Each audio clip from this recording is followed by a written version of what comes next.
Hey, Christian here, founder of Second Life Coaching and host of the Hot Mess Express podcast. This is video number 2 in the 30-day video, diary, you can call it. And today I would like to talk to you about simplicity. Now, the other night my wife and I were watching This Is Us. It's a show that we've really learned to enjoy, and it's got a lot of great stories, and it's really well written. And we were talking about how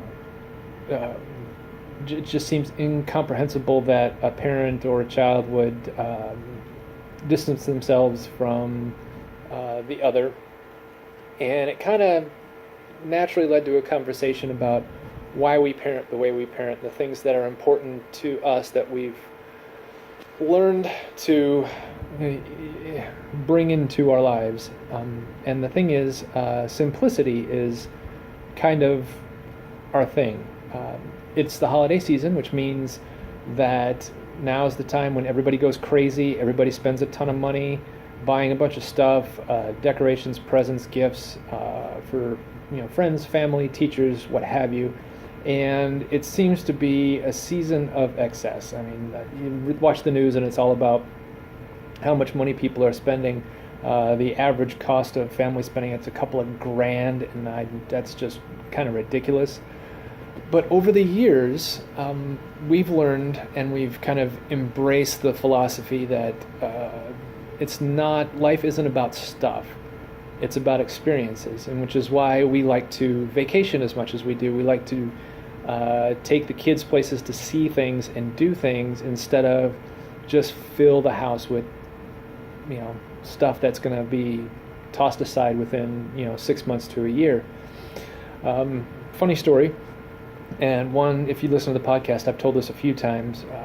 When I left my job in Arizona to come out here to Florida,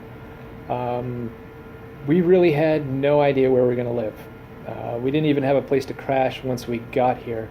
So there's this 2-week period where between the time I left my previous job and before I started this current one, that for a week we were technically, literally, unemployed and homeless. And the thing is it didn't bother me.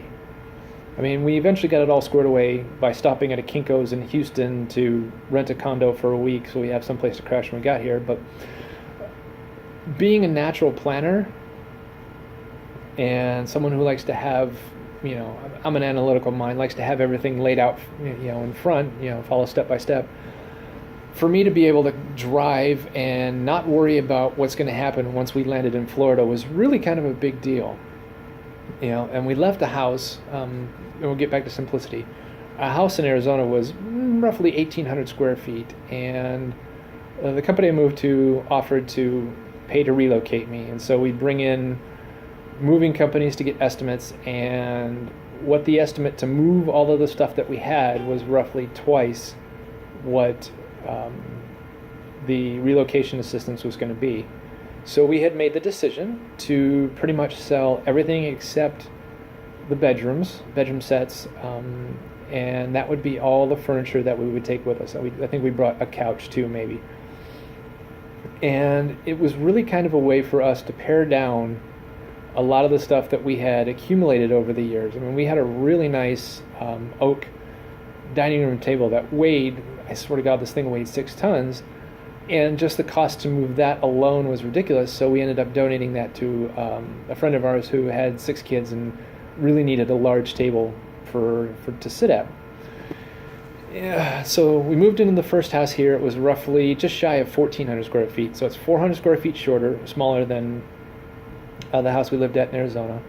And over the last 4 years, we've kind of pared down, and the second house we're living in out here is now just under 1,300 square feet. So we're down 500 square feet from the time we left Arizona, and that's okay. We've pared down a lot of what we had to kind of the basic necessities. We learned that the more stuff you have, the more you got to take care of, the more you got to clean. And now in the house I can clean the entire bottom floor, sweep, mop, the whole 9 yards within about 30 to 40 minutes. And that's downstairs bathroom, living room, dining area, and kitchen, all done in a matter of minutes as compared to having a larger house where it would take a lot longer to keep up with that.